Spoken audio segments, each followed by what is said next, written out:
Celeb Savant is a career retrospective type interview focusing on singers, actors, and industry experts. Join Barrett Edelstein now as he dives into the entertainment world.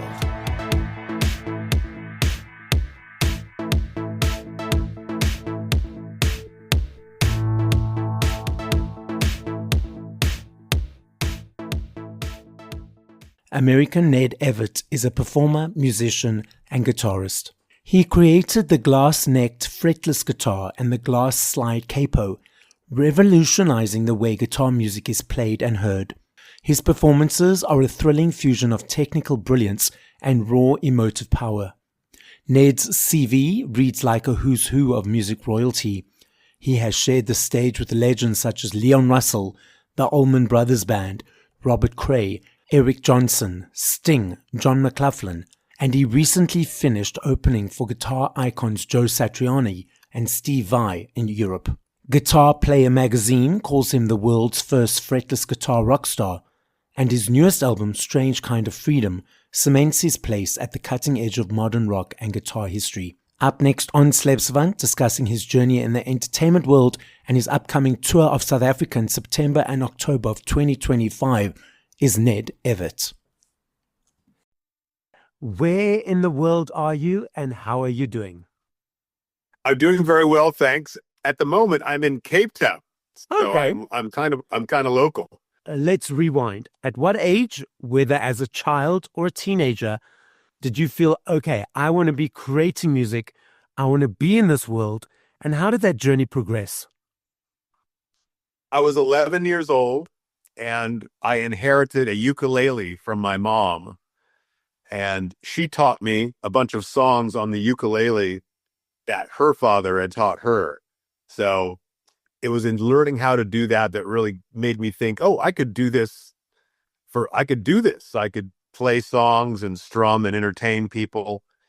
And that summer at 11, I played in front of my classroom at school. And I brought the house down. And I remember going, okay, this is something. I should stick with this. And so here we are all these years later. So how did that thought of you wanting to do it at the age of 11, how did that transpire to you actually be doing it professionally? Well, when I was 14, like 3 years later, and my hormones kicked in, I discovered rock and roll. And so pretty much as soon as you had the hormones combined with the electric guitar, I just kept going. I've never looked back. If you're really passionate about music, as you know, and you dig in early, you get the attention of adults. Like people in their 20s are like, okay, this 15-year-old kid can really play. And a lot of times they will mentor you. They'll extend a hand. And this was what happened to me. So I wound up playing with a lot of older musicians, learning to play at shows. And before you know it, you're a professional guitar player even before you've left high school. That's what happened to me. So when they were mentoring you, were you actually performing with them at shows, or they were just sort of part-time mentoring you? A mix of both. Okay. Some people, like, for example, one guy gave me my first guitar, like not a ukulele, but like guitar for Christmas because he knew I wanted to play. His wife taught me chords, but then eventually people from the local guitar shop would say, hey, man, you want to do a wedding next week? And it kind of just goes from there. As you know, it's like you're just kind of thrown into these things in your early years. And if you can hang, if you can function and learn songs and do all of it, then you just kind of keep going. And what about performing live, as you were thrown into it, as you mentioned, surprised you that you didn't realize would be part of the process? The fear. I didn't realize how scary it would be that first couple of times. Like, Okay. wow, and I had to master that. I had to master stage fright before I could continue on, but I was able to do that.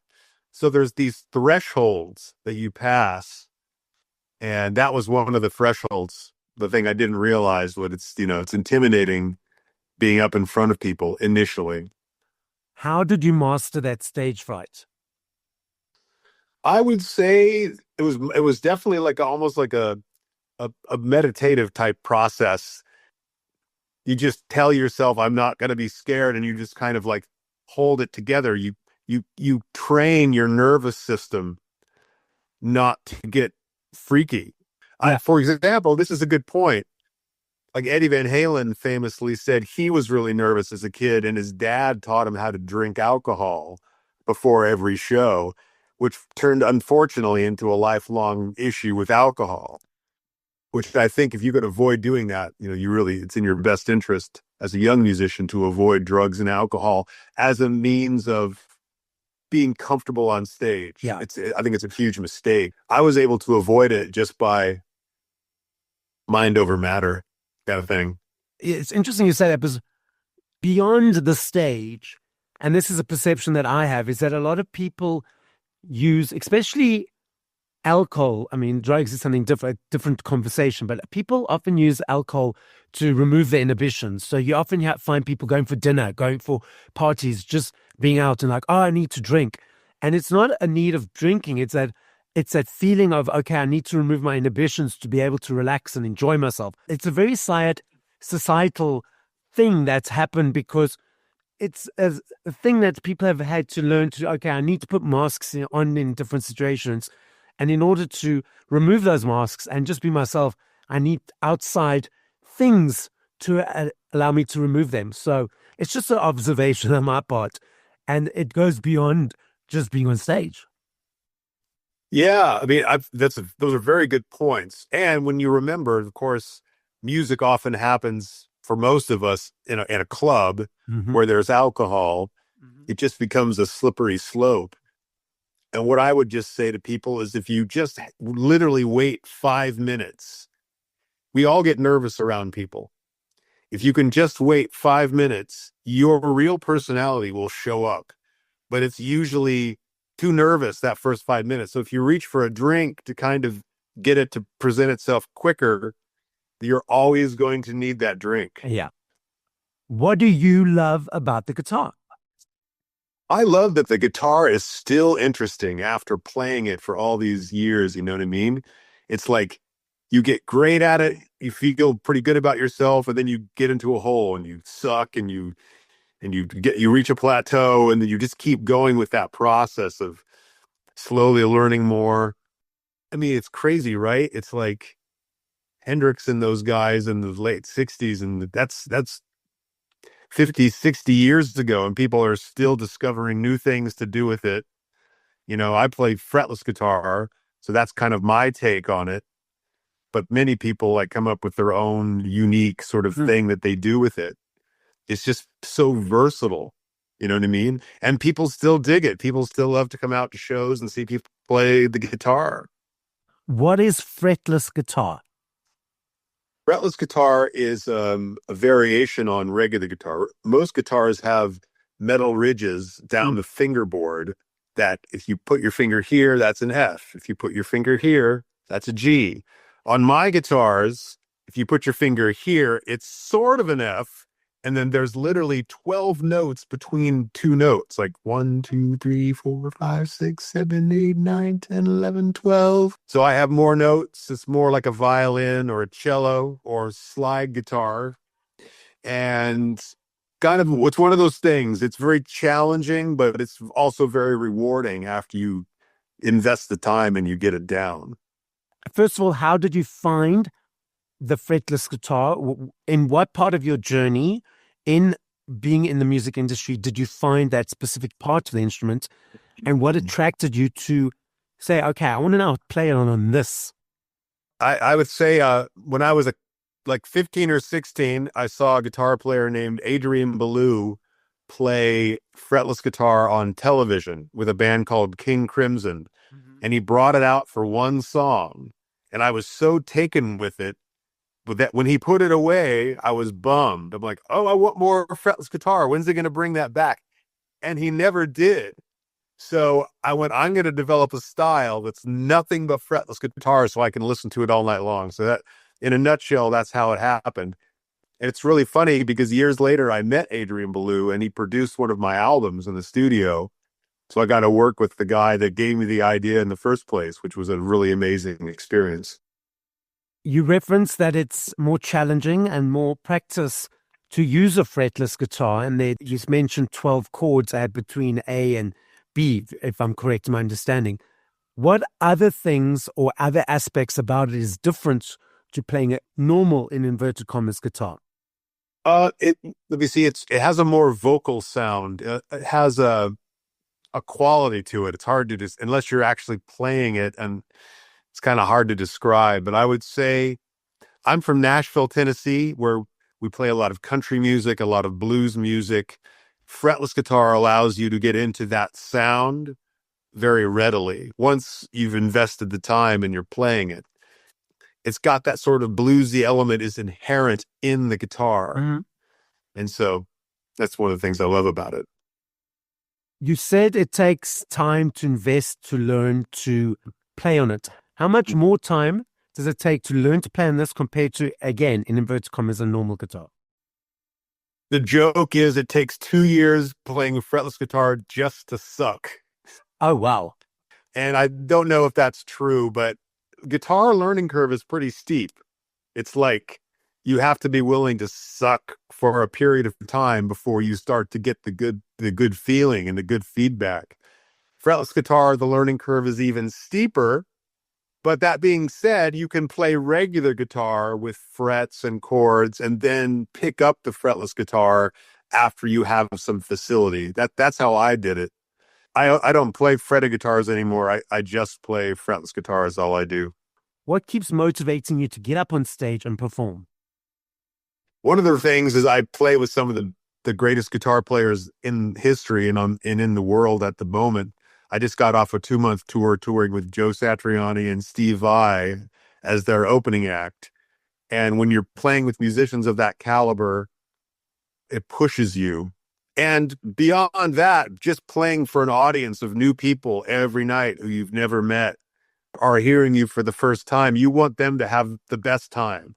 I want fans to have the most fun listening to music, to clap their hands, to sing along. So that's very important to me too. So keeping up with my peers and just making sure everybody in the audience has a good time. Those two things will always just motivate me to be my best every night, giving 100% every night. That's one of the things I love about South Africa is the crowds here are very into rock and roll. And I love that energy that you get back. If you play, they give you that energy back. Okay, I'm that dude that's right up in front. I'm jamming, I'm dancing. I'll take my cell phone out for maybe 1 or 2 videos, 1 or 2 photos, and I put it away. I notice these days people are posting and tweeting and videoing and more and more and more a lot of time of the concert. Yeah. You reference the clapping of the hands and you reference that energy exchange. Do you not feel that people busy on their cell phones, well, first of all, they can't really clap, but do you not feel that takes away from that moment, that energy that you're referencing, or it's just where society is at this stage? To answer that question, I would say the society is definitely at that stage where we're filming things as opposed to being in the moment 100%. By the same token, people will go home later and they'll watch the video and they'll send it to their friends, which gets more people out to your show. I used to be kind of bummed out when people were pulling out their phones. Now I'm bummed out if they don't, because unless they're sharing the experience, it almost feels like you're not doing something right. Paul McCartney said something funny. He's like, when I play my hits, the phones go up. When I don't play my hits, the phones go down, which I thought was kind of sad, but exactly. I love that you said that. Okay, so now how do you create a song? I create songs from different angles. Sometimes I'll come up with a great line. My father was an English professor, so I grew up with a lot of Shakespeare, Milton, an appreciation for words, Monty Python for funny stuff, you know what I mean? Sometimes I'll think of a phrase, and then the secret is getting that phrase to fit with a chord sequence, a series of chords. So a lot of times I'll think of a phrase, and then I'll come up with a chord sequence, and before I know it, I play my glass guitar, I wondering where you are. And it all kind of comes together at the same time. I write songs pretty quickly, like a couple of times through, I've got the kernel of the song down, and then you just develop it. I love me a CD. I still budget for my CDs every month. For me, it's an energy exchange to say thank you to you guys for all the hard work that you put in your creative process. I love the journey of the choice, the unpacking, the booklet, the listening to song from 1 to whatever number. I'm unsure if you are aware, massive uptick of physical around the world. A couple of years ago in the UK, 5.9 million vinyls sold, the biggest since 1990. Also last year in the UK, there's a basket of products that they gauge exchanges on, and there needs to be a high number of exchanges daily for a product to be in the basket. And because of the upsurge of CDs again, CDs are now back in the basket. And the research is showing it's the teenagers, it's the younger kids that's diving into this world, not necessarily, in again, inverted commas, the older nostalgic people. Then we have streaming platforms that people consume music on. What is your observation of the landscape at the moment? I would echo exactly what you're saying. I just got off this European tour and I had a vinyl record and I had CDs for sale, and the physical product is kind of back. People they want to buy the physical product. They want you to sign it, which is part of what drives it, but they really do listen to it later. The only thing that I would say is that streaming is very useful if you are an original songwriter and you want people to come out to see you live. Streaming has an amazing reach. It doesn't pay as well as selling a vinyl record, but the experience, somebody's driving to work and they have Spotify on and they're listening to your record. I'm grateful Spotify exists so they can have that experience with me. Kids love cassettes again, which is so mind-blowing. Like a cassette tape, really? And I love the fact that people are, again, sort of experiencing the CD thing, because I thought CDs, they had better audio quality for bass and for dynamic range, and you still could sit down with the CD. You could read the lyrics. Totally agree with you. And for me, it's that sound quality. So I was living overseas. I came back to South Africa a couple of years ago, and I wanted to get a CD player. And everyone would say to me, oh, there's no ways you can get CD players anywhere anymore. And I was hoping to find one option. And in South Africa, there's a similar platform to Amazon called Takealot. I went on there hoping for one option. And there were like 50 to 100. I had to narrow it down. I got my CD player, and I love the quality of sound. This is like an envelopment of and a hug from sound. Whereas I find on the DSPs, it's like flat and sort of not all-encompassing. Other artists have said to me, Spotify is like your business card. So it gives you the business card to the listeners so that they can hear who you are, which gives you the invitation to then go to those countries to perform.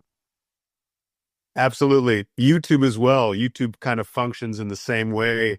People will use YouTube to sort of see if you are good.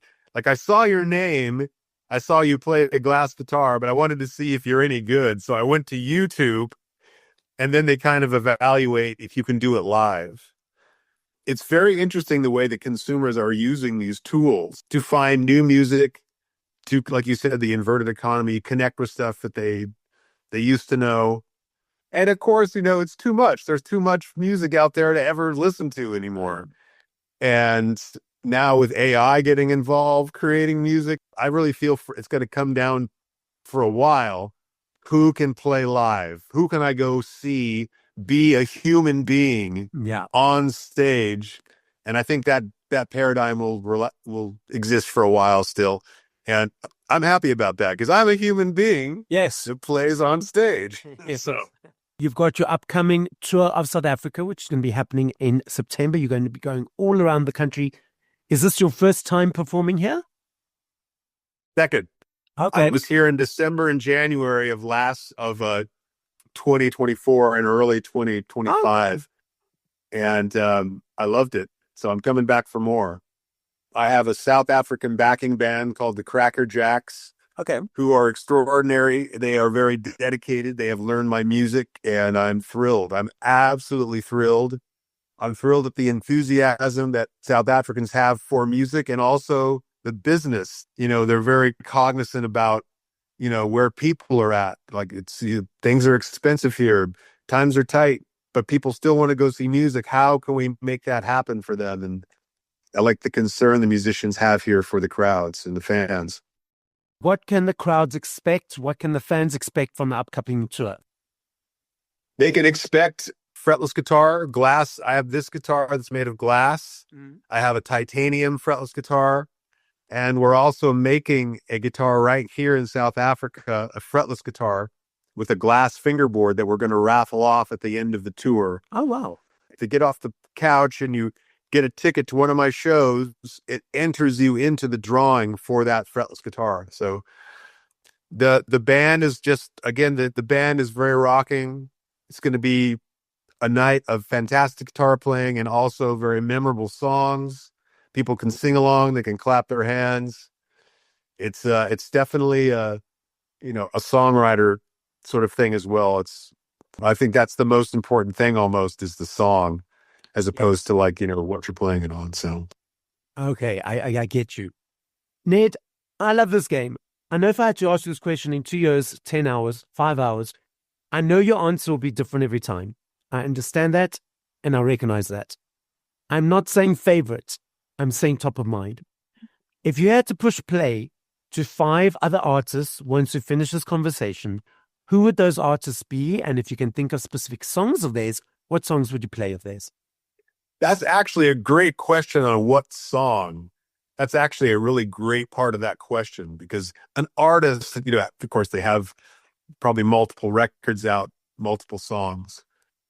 I would listen to Michael Hedges, a song called Aerial Boundaries. I would listen to Radiohead. I would listen to Subterranean Homesick Alien. I would listen to Van Halen's Push Come to Shove off of the Fair Warning record. I would listen to Bob Marley's Natty Dread off the Natty Dread record. And finally, I would probably listen to Mozart's Concerto for Harp and Flute. Wow. And that would be my 5 songs. Awesome. It spans all the genres. I love it. And I know if I literally had to ask you this question now, another 5 would come. That's why I love the little game that we play. Ned, the podcast is listened to throughout the world. As a final message to the audience, what would you like to say? I would like to say we are one world. We are a tiny blue dot hurtling through space at 600,000 miles an hour or whatever. And we are all in this together. Anything that we can do as human beings to stabilize ourselves together as a community, we should do. And I feel live music is a great way to do that. Probably the best. Sports, live music, dance, art. We only live once. And in order to pass the experience of being human beings on to the next generation, we have to stick together in this life. Thank you for listening to this episode of Celeb Savant. Please follow Barrett on TikTok, Instagram, YouTube, and Facebook at Celeb Savant. That's CelebSavant.